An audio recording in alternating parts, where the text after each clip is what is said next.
We'll miss you so much as our chief executive.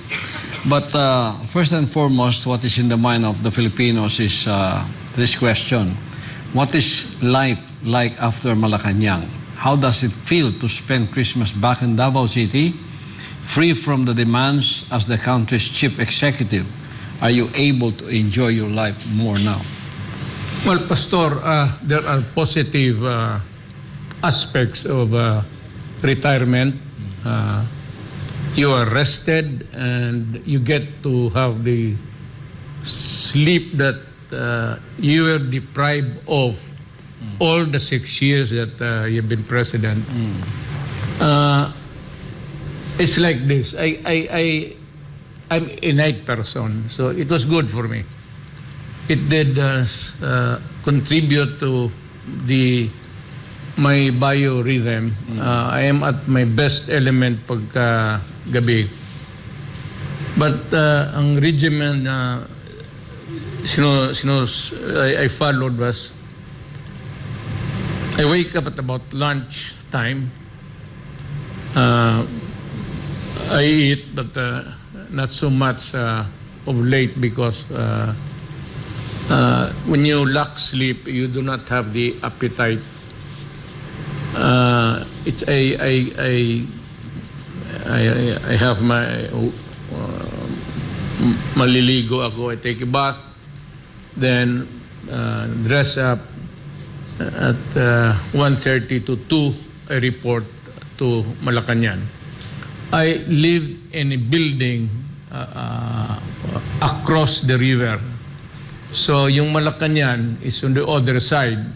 I have to commute daily, riding ferry, the boat, the slow boat to China. Actually, I think the propeller has only 2 blades running.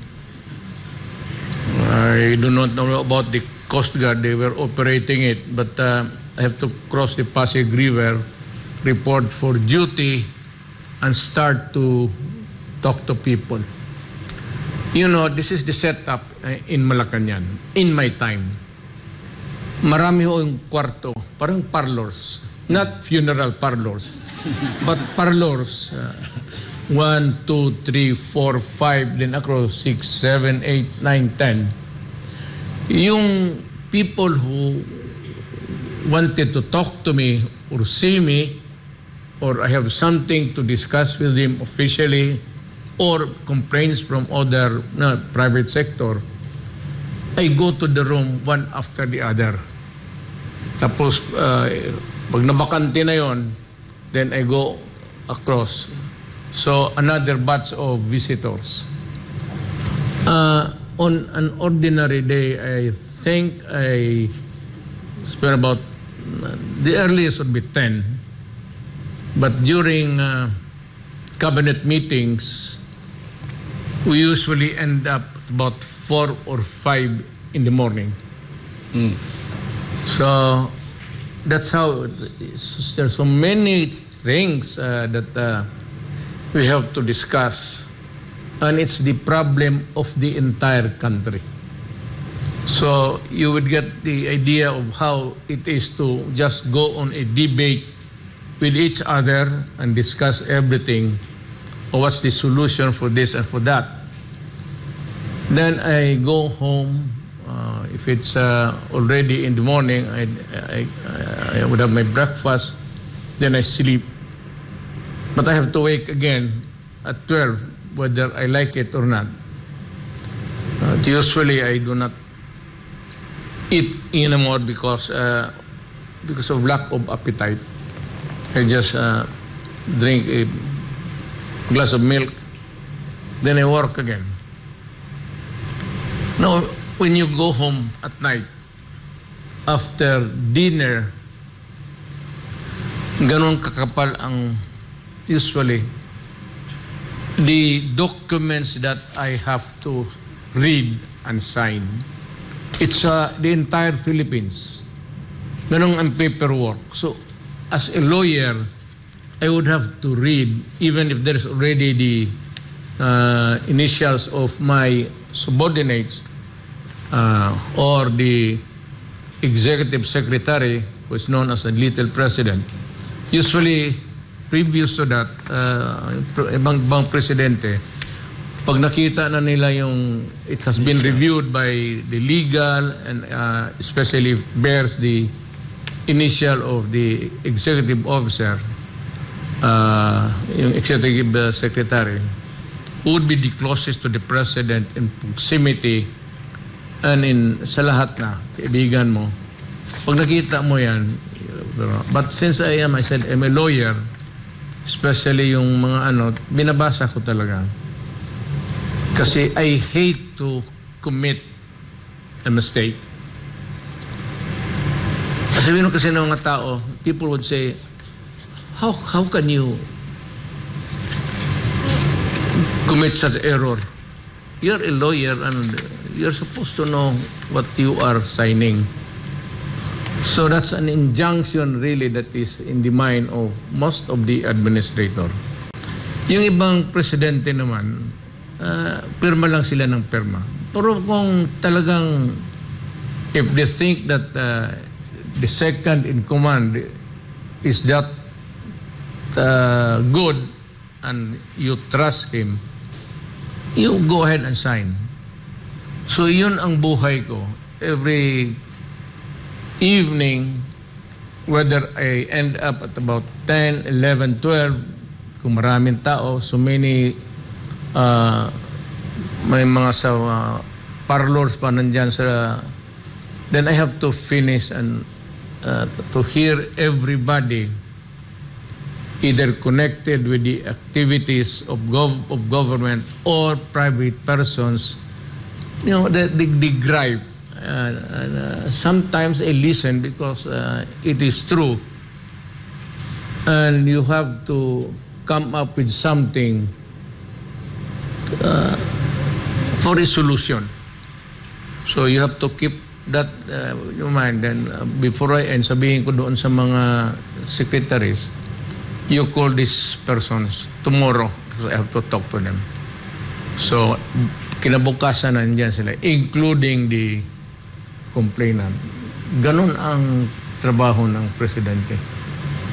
And every 15 days, I call for a full command conference and I discuss the law and order and security matters with the military and the police.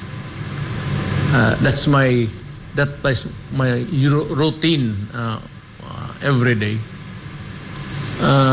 But if I can make it sometimes Thursday afternoon or Friday, maghanap na ako ng I would find the time to hitch a ride. Dating lang ako ng Davao because may family. Hindi naman sila sumama sa akin. All alone in the house ako. So I have an adopted granddaughter, and I have my youngest daughter is also here. Wala na ho akong problema masyado kay Inday, the eldest, because she is the vice president anyway, so she should know her business. The eldest is yung si Paulo, who's the representative, the congressman of the 1st district. We are in the 2nd district. And my youngest son, si Sebastian, finally acceded because of maybe out of respect for his sister or whatever.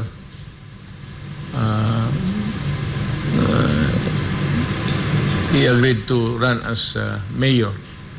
So, wala na akong problema masyado sa first three.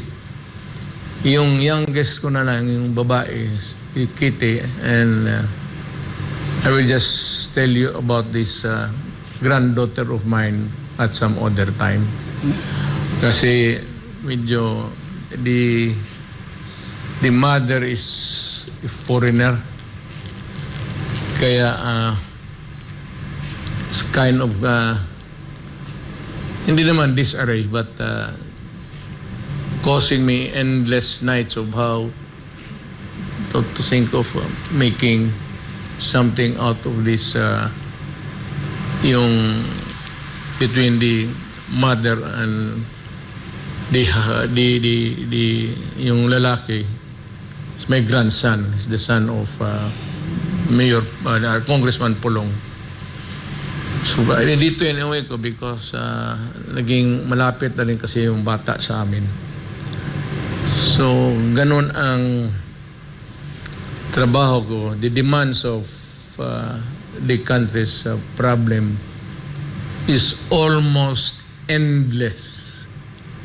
For as long as government exists, there will always be many problems to solve. Not only of government offices, but of some idiots who are in the government. Yan ang malaking problema minsan.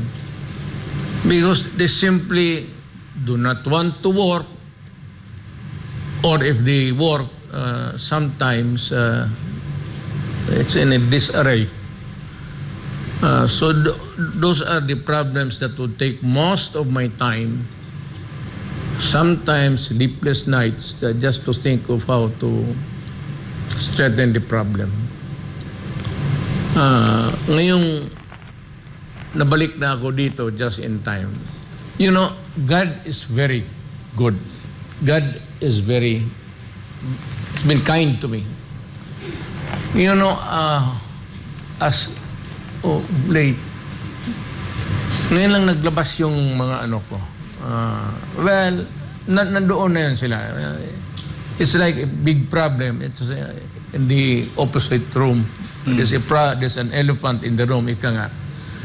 Those were yung mga injuries ko when I was young, motorcycle and everything, and abusing your body, drinking, smoking.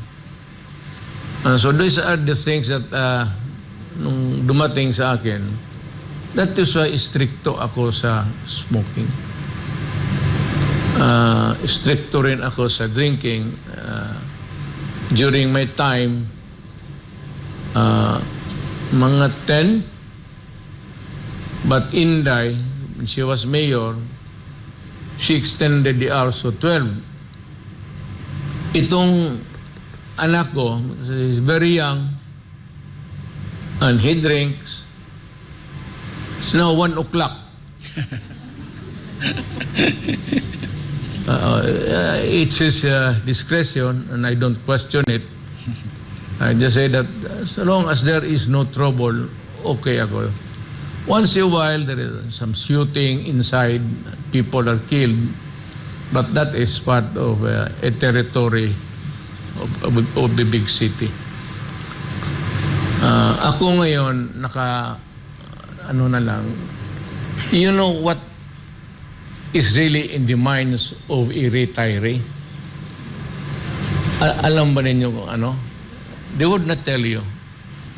But yung retired na tao, especially ako sa gobyerno, because I'm used to deal with problems, then suddenly it stops. And when you wake up, some people take it as sabi ko yung negative pati yung positive. Para bang sabihin niya, what am I supposed to do today? I feel so useless. And maybe the humdrum of being active in making decisions, talking to people na wala na, kagaya ko rin. It has dawned upon me that a retired person must somehow nurture or cultivate a frame of mind that would be healthy. Kung wala ka na talagang maisip, di mag-isip ka na lang ng babae. Total, beautiful women are actually, I'm just a human being. It's pure biology. Walang ano yan. So, when you sometimes remember your wife, you get scared. Because she might be able to read your mind. But ganito yan. So, ako, ginagawa ko is,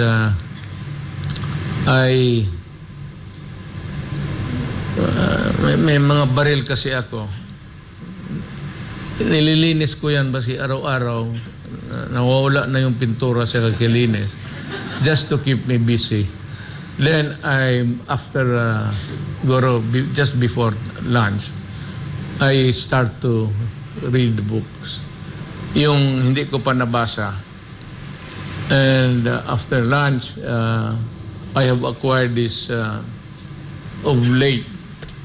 Dadating rin yan sa inyo. It will come to you. Maybe it will or it will not. Could be a problem, but after lunch, basta napuno yung tiyan ko ng, you have this called food coma.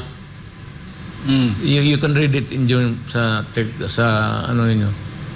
Pagka kumain ka, inaantok ka. Kaya yung people who do business after eating lunch, talagang nakausap mo. Kaya para sa Malacanang, this is my first meeting, 1:30 or 2. And just, siguro, they have just had lunch. Anong gumaganon sa akin? Pati ako rin. I was talking to the life of me. Dumating yung problema sa akin na ganun. During the last years of my para bang the medical term for that is food coma. The doctors can explain it. Basta pag nagbusog ka, gano'n ka. So now, kasi noon pag sa Malacanang ako, if I think I'm so drowsy, ginaganyan ko na yung mata ko para bang itong isa tinutulak ko. Wala naman tao eh. Sometimes you're talking to, well, not exactly all audience. Mayroon yung mga diplomatic, siyempre, they would somehow carry their impression and they would say, look, that president of the Philippines, he pulls his eyelids down, then just to, para hindi ka lang makatulog na gano'n. Pero hindi naman yun talaga. You do not stretch it that far. Parang gano'n lang. So, yun ang ginagawa ko. Pero doon nuances of so ngayon, after 30 minutes, yung food coma is 30 to 1 hour. 30 minutes, gising ka na. Just take a nap. Very hard. Then I go for the puzzle sa wordscape, sa tablet, just to keep your mind active. Reading books and playing I am now on the level 90. Oh, the last one was last night. May isang word lang ako, nakumpleto ko na. Putsa. Hindi ko ito, TH, them, there, sabi ko. I had a hard time. Tapos, tinawag ko yung nurse ko. She's a police captain. There are two of them. Police captain din yung isa. Papalit-palit sila. So, sinabi ko, ano mo? Siyempre, police. Pero, bright ito. She can, sometimes we do it together. Pero sabi niya, madali yan. Kuha siya ng So if you spell out the TH, sabi niya, theme. So I completed. 90. Perfect. Tapos 90 na ako.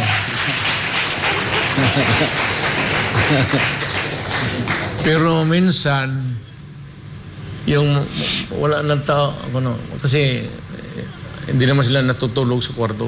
They go down, may isang kwarto doon sa baba.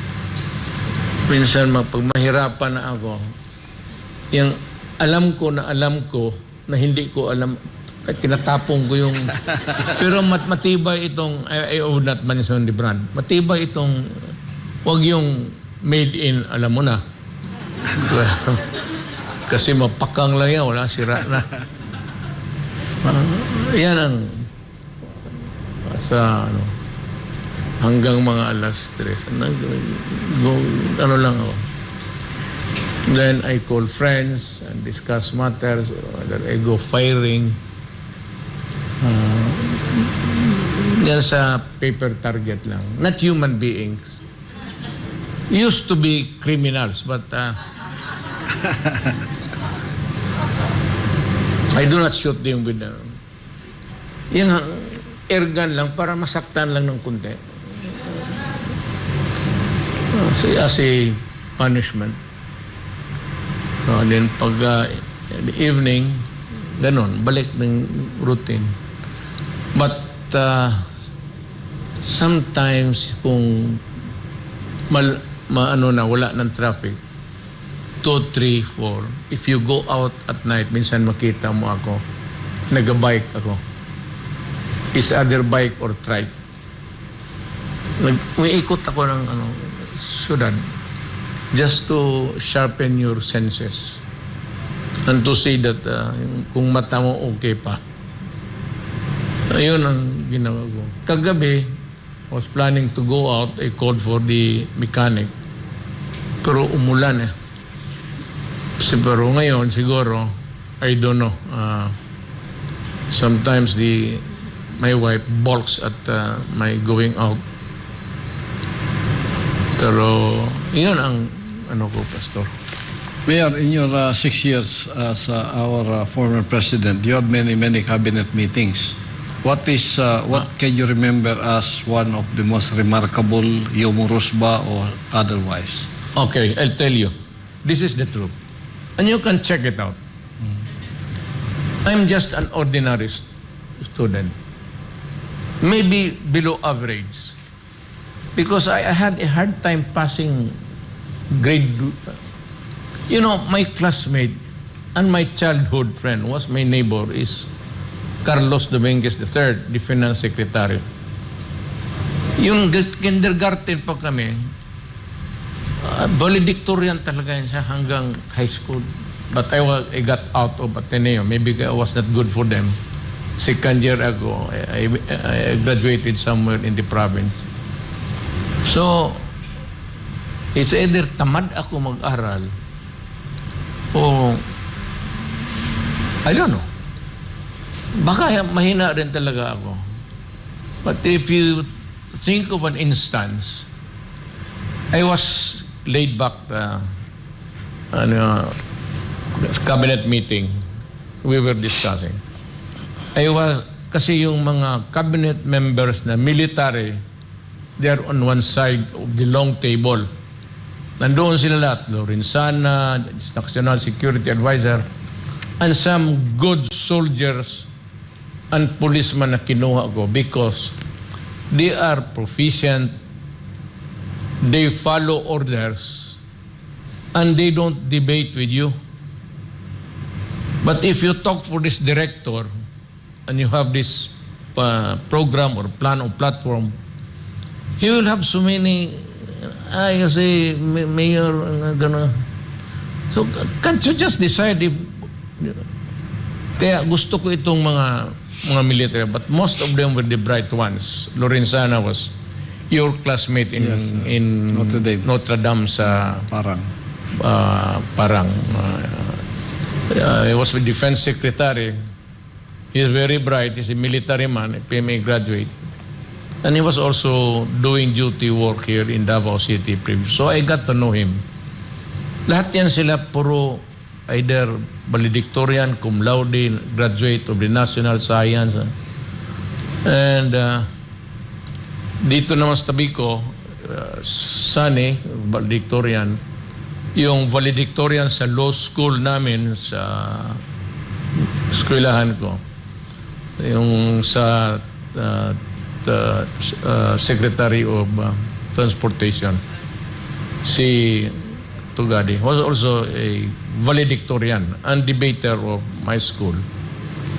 At saka dito sa tabi ko, si trade minister ko, si Kose, who is the energy, talagang puro bright, including Attorney Kalida. You know, I only know of two guys here in Davao. I'm a lawyer who can write magnificent pleadings. One of them was naging, for a few days, the Solicitor General. He was my Solicitor General rin. But he was reappointed by COA. But suddenly, he resigned. So I tried to find out why. Hindi ko masabi sa inyo ang rason. It has something to do with matanda na tayo. So I don't know gaano siya ka, sabi lang may sakit. Ay ako marami rin ako. So but I I was studying them. Sabi ko, valedictorian, cum laude, Sabi ko sa Sunny, you're the valedictorian ko, kay Lorenzana, who was the defense secretary. Sabi ko, bright lahat. And then I look at myself as if there was an imaginary mirror in front of me. Tingin ko sarili ko, sabi ko, it's not really a bad case of just being an average. Because my mother who was a sister, a teacher, who was also a retired supervisor. Sabi nga nung, he would ask me, is there any chance that you can have maybe a 78? But it's always 75. Sabi ko, Mama, if I get 76, would it add to add anything? 76 is 76. It's not a high grade, and you don't need it. You need a 75. Oh. No doubt about it. If you get 76, 77, walang silbi. Of course, 90, 92 would be. Hindi ako nagsabi ko, I'm telling you the truth. Hanggang high school yan, puro 75 lang yan. Sometimes, I would say 78, ganun. The highest would be 80, but it would be a miracle. But as I was pondering, sinabi sa kanila, look guys, you're all brilliant. And I will concede to you your wise decision. But you know what? With all your intellectual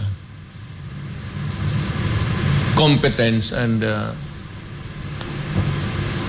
why are you all my servants?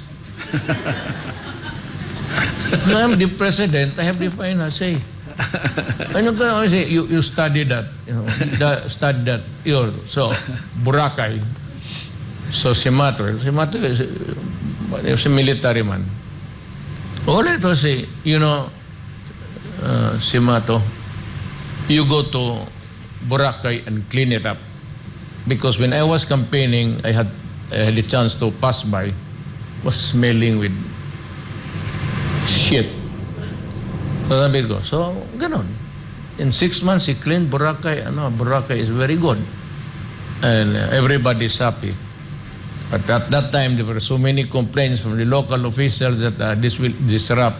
Of course, it will disrupt the normal course of things there. But when you want to change, you have to sacrifice. And no president would ever really do that. You know why? Because of politics. In the past, they used to have a re-election. So they would never do anything that would offend the population or the local officials, the mayors and governors. Because boto yan eh. So, careful sila. Or, if you are there and you might want to support or strengthen your backyard because one day you will step down. And so you don't want to offend anything. If that is your frame of mind, walang mangyari. So, let me be very clear to the human rights. Sabi ko na sa ito sa kanila, since when a crime for a president to threaten the criminals, when I do not destroy my country because I will kill you, and do not destroy our children by feeding them with drugs because I will kill you. Nothing could be as clear or clearer than if I may, Pastor, Yes, might yes, to continue. Nandito na rin tayo sa world stage. Yung human rights, it's very easy for them to say that a person killed almost 7,000. Well and good, if you insist. Sige, pangalan. Juan de la Cruz died last night by gunshot wounds.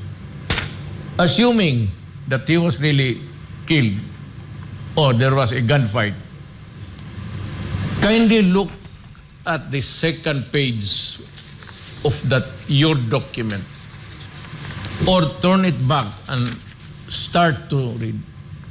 Who was this criminal killed? Me? I'd be cruel and brutal in my language. To me, they're just a carcass. You destroy my country because every time you sell drugs, you destroy a family. You know, if you have an enemy, all you have to do in this country is to get one of the children addicted to drugs, feed them with drugs, and that family becomes dysfunctional. Now, I would like to ask you better answer me.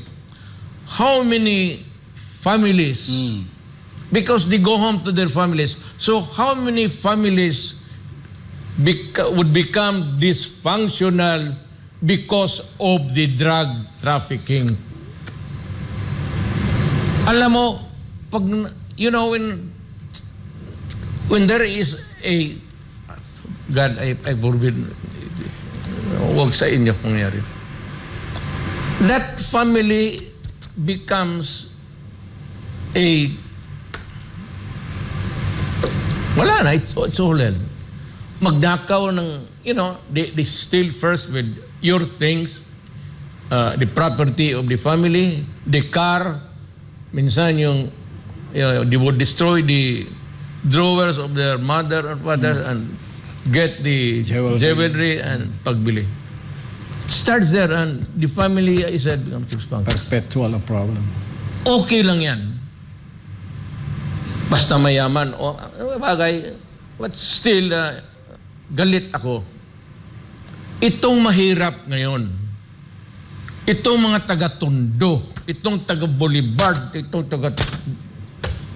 ilang pamilya nasisira dyan. At one night na pagbili, one single person will have to contaminate another person so that he can have an income to support his addiction. And it goes like internecine.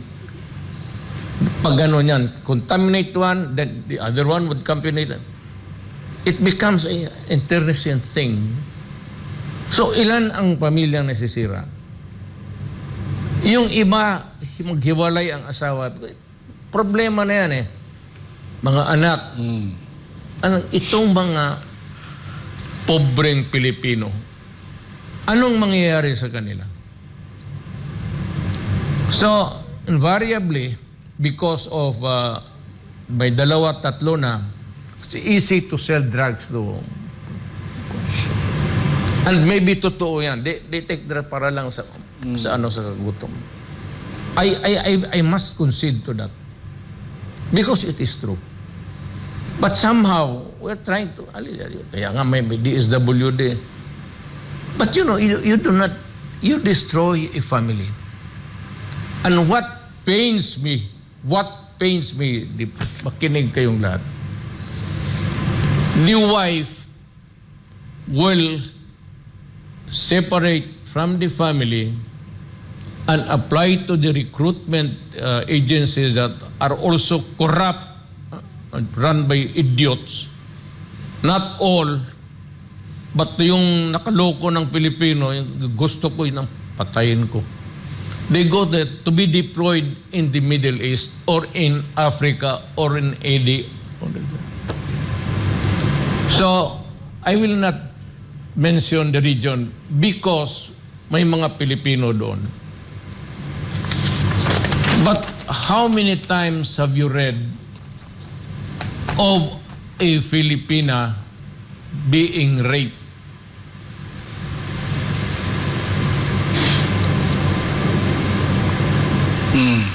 How many Filipino or Filipina, if you may, na they commit suicide. They do not go out in the streets and have themselves bumped by a car or run over by the train. They will just run and jump into the... Why? Because the door is locked. So, tumatakbo na. How many? Lahat na, nakita mo na, jump over the... Many times nabasa ninyo kayong mga Pilipino. Maybe they can no longer stand the... I'll tell you this. When I was mayor, there were about 2 mothers crying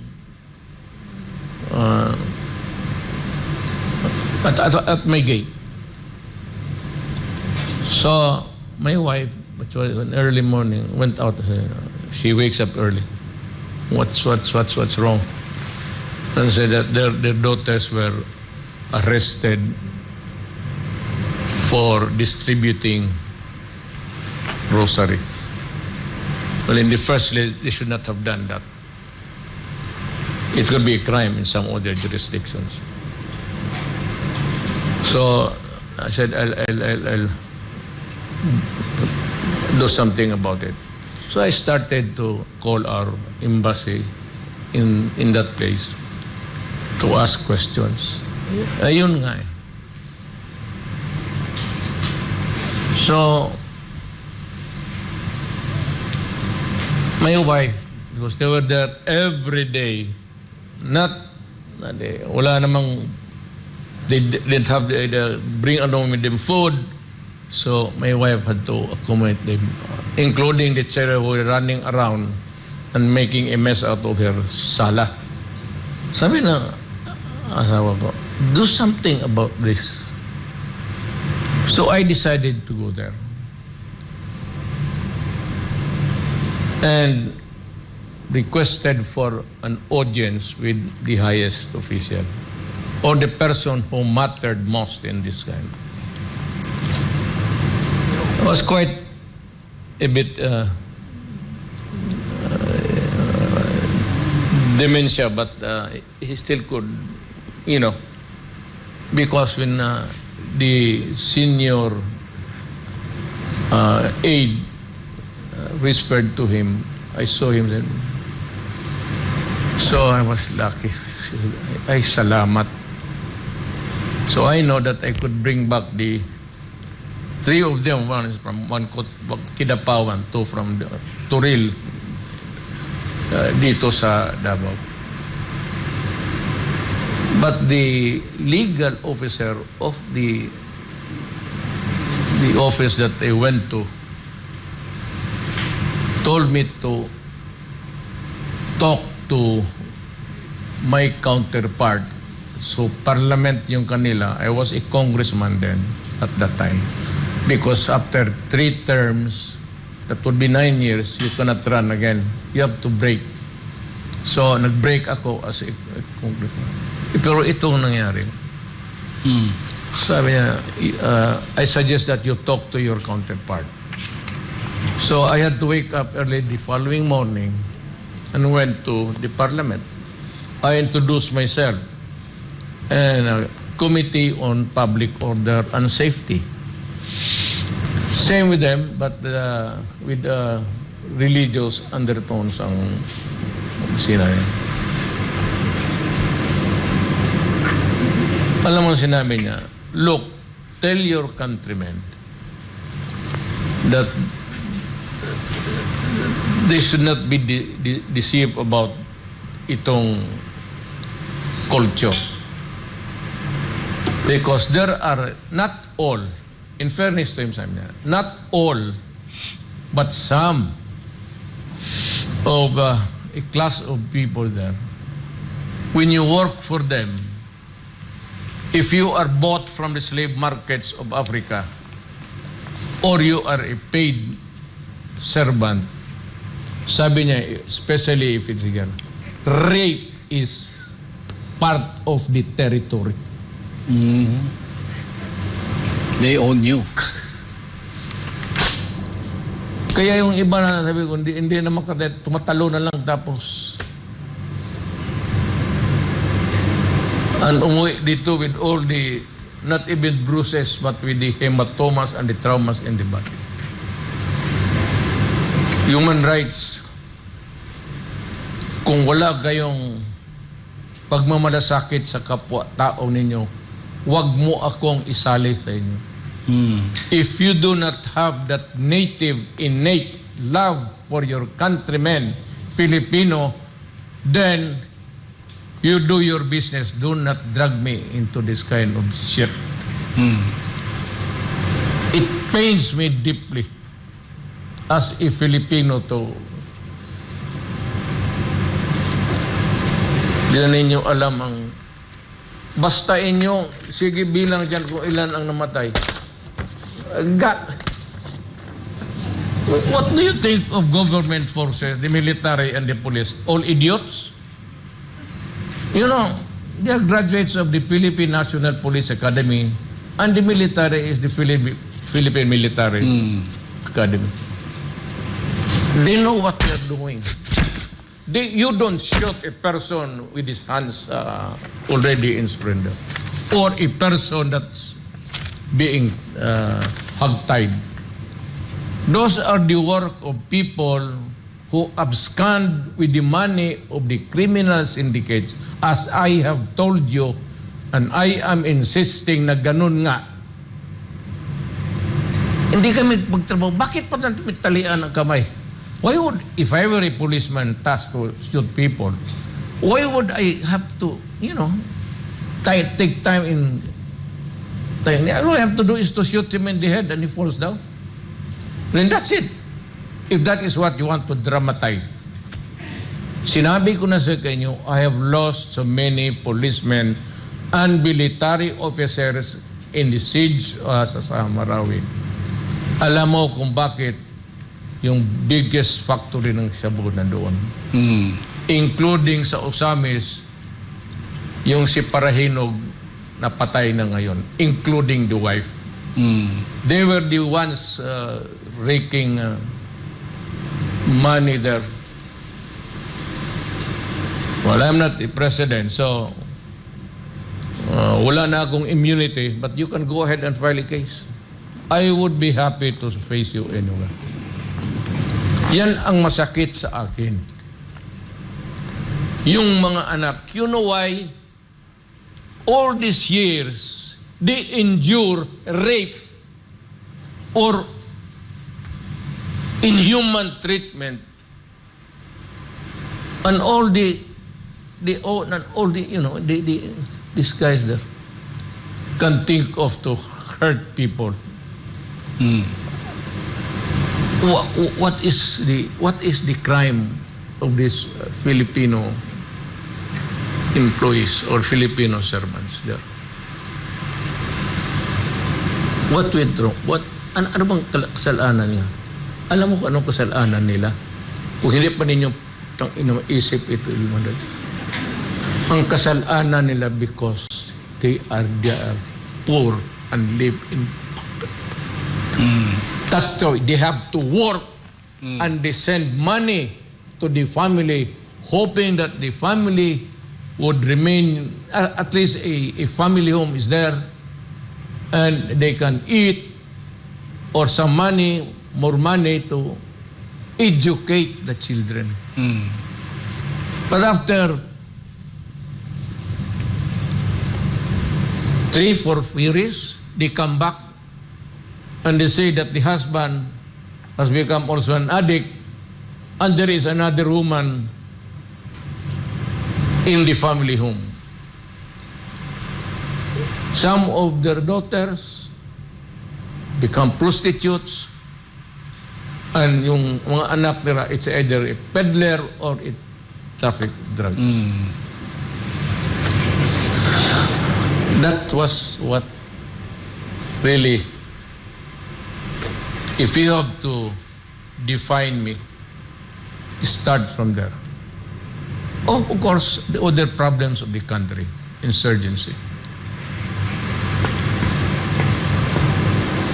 Sabi ko naman sa insurgency, at least the season. Well, I do not want to offend the military and the police, but kami ni season, the late season, nag-away kami. At the last conversation he had in public I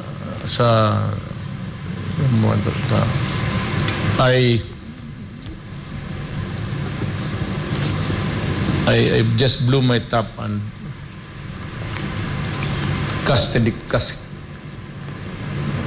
trim all the cuss words. So I'm sorry, he's not around. Pero yun pero itong at least season or at least itong mga taas, they are fighting. What are they fighting for? It's a principled fight. They want to change government. But you know, guys, if you want to change government, you participate in the voting, not to raise arms against the government. That's it. That is really our problem. Me, I want to change government if there is enough power someday, somewhere. It's either amending the Constitution or just convincing other people in government, Congress, you have to look into this problem in another lens. Not the ones, not the popular, parang ganun. Yan ang ano ko sa, you drop your weapons, form a party, and I will gladly join you. Land reform, corporate sharing, whatever. I promised you, when I run for the presidency, anong sinabi ko? I will fight drugs. It's destroying our country.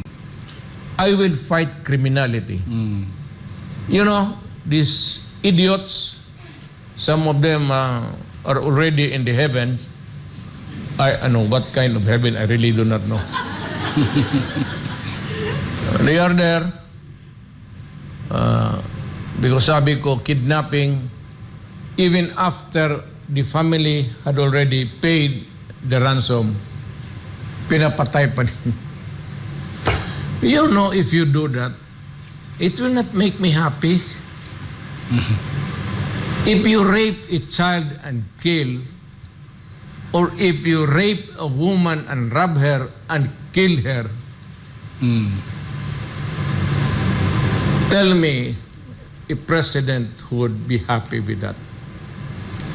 Me, I'll be sad. So, I will make you sad.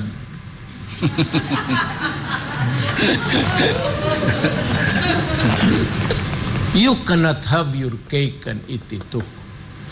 There's an idiom pero that goes for all. Hindi lang basta makatapos ka, nakuha mo yung ransom, patayin mo pa. So, saan magpunta? File a case in court now? We have a corrupt government. I am admitting it, even during my term. You can buy the police, you can buy the military, you can buy the governor, mayor, judge, and even your case. Merong ang problema, yung mga police na sa droga, sinabi ko na sa inyo noon pa, do not go into that business because you will be the first to go.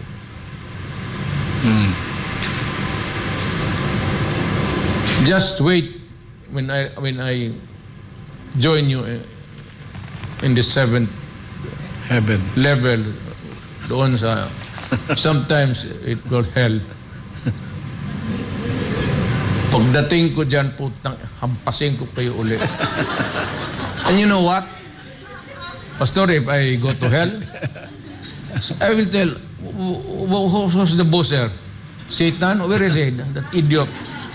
Then I will just go there and slap him and say, you stand aside.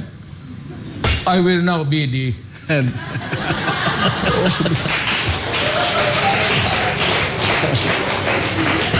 Then I would say that, you know, all the idiots there, by the way, all the beautiful women are there. In hell. Karamihan sa magaganda. No? Sa hell yan. Kasi doon man ako pupunta. Not because na... Mayor, regarding human rights and the Constitution and the meaning of Constitution, are you willing to debate any man, any lawyer from Harvard? I would like to, any Harvard lawyer. Oh. Pastor, it would be a big moment for me.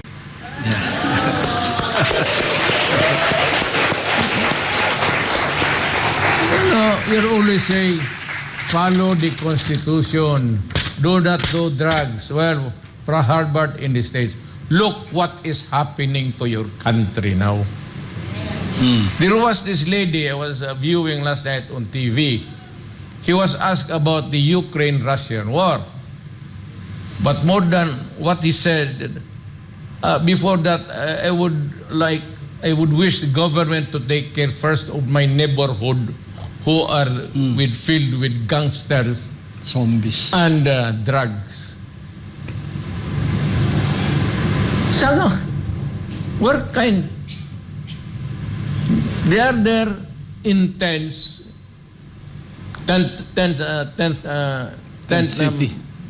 City. And you see government now giving them drugs freely so that they will die happy. You do that in my city, I will burn your tent, including you inside there. You know, finally, America had to give in to crime. Remember that the drug problem did not start with these people there in the tent city.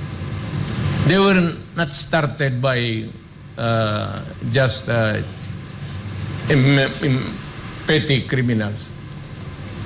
The drug problem started with people who had money and who were gangsters. And they left us with this problem. I know that I realized it early on that if they had their way, if we allow it, or I allow it, at least in my city, I warned everybody, time and again, do not do it. When I was mayor, do not destroy my city. It is my city, and I love the inhabitants here. When I became president, I said, do not destroy my country by making so many millions of dysfunctional families. The bedrock of our is the local, the mass of the bedrock of the country. And then you destroy so many. And you think that this idiot, this criminal, is so sacred that you have to fight me and want me to go to jail. Look, let me say it again. When I was president, the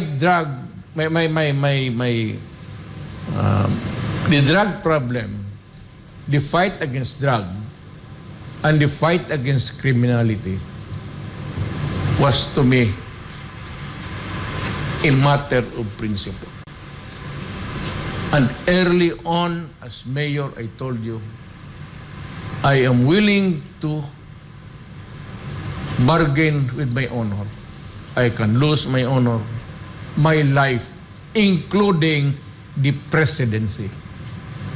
As early as about so many months after I assumed office. Did I not warn that? Was not. Hindi kayo nakinig eh. Ang problema, akala ninyo basta yung gano'n lang. You cannot corrupt all military men. You cannot corrupt all soldiers. You cannot corrupt the mayors. But the mayors were very active. Some of them, that's why they, kaya namatay. I told you, one time, and alam ng mga mayors ito, all mayors and governors of this country, I called for them. And sinabi ko doon, I asked the security people to get out. Kami-kami lang, mga mayors.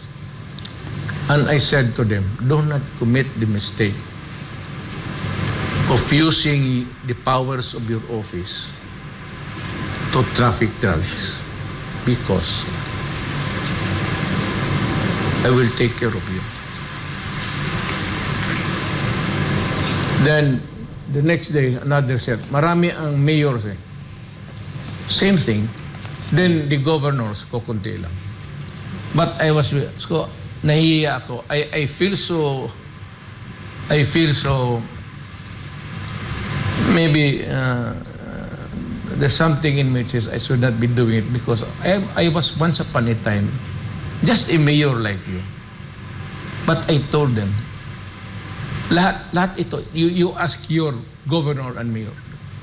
Kinulong ko yan sila, kami-kami lang. Sinabi ko sa kanila.